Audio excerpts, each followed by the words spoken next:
Հարգարժան նախագահող, հարգելի գործընկերներ, սիրելի ժողովուրդ։ Աննա Մկրտչյանը լքեց դալիճը, ես հարց եի ուզում տալ Աննա Մկրտչյանին, երբ 2024 թվականին իր հայրը որդու հետ, այս դեպքում իր եղբոր հետ, հայր եւ որդի ձեռք ձեռքի բռնած գնում էին դատախազություն, որպեսզի ապօրինի ծագում ունեցող գույքի, բռնագանձման համակարգի ներդրման արդյունքում այնտեղ վարույթ կար, պիտի պատասխանեին հարցերի, արդյոք նույն կեցվածքով, այս նույն պահվածքով էին գնացել դատախազություն եւ պատասխանում հարցերին, թե գլուխները կախ պատասխանում էին մի շարք հարցերի։ Շատ կուզեի այս հարցի պատասխանը ստանալ։ Անցնելով առաջ, իհարկե չեմ կարող չխոսել Գյումրիում վերջին օրերին տեղի ունեցողի մասին։ Կարդում էի ես Մարտուն Գրիգորյանի հայտարարությունը, իրականում սա հայտարարություն չէր, սա ըստ էության կարծես ինքնախոստովանական գրառում էր եւ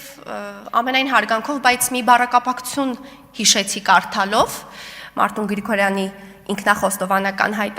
գրառումը, անձի երկվություն բառակապակցությունն եկավ մտքիս, որովհետև այնինչ ըստ էության մենք ասում ենք Մարտուն Գրիգորյանին ամիսներ շարունակ, նա արտացոլել էր իր գրառման մեջ, ասում էր, ինչ է գրել, ասում է, այ ասողին լսող էր պետք։ Պարոն Գրիգորյան, ձեզ մեռանք ասելով, ասողին լսող է պետք։ Երկրորդ միտքը, որը ցնցեց, շատ պարադոքսալի դեպ միտք էր, ասում է, ես ասում էի, որ խոցելի տեխնացուի միջոցով քաղաքը ուզում են տանել։ Ստեղ մի փոքր անկեղծ չի գտնվել, կարծում եմ, պարոն Գրիգորյանը, ոչ թե խոցելի երևի ուզեցել է գրառման մեջ ընդգծել ենթադրյալ կաշառակեր, որովհետև խոցելին դարձնում էիք քաղաքապետ, այս ինչ իրարամերժ գործողություններ եք անում, պարոն Գրիգորյանի, դեպ իսկապես երկրորդելով Տիկին Պալյանին, ուր է պարոն Գրիգորյանը, մշտապես կորցնում ենք պարոն Գրիգորյանին։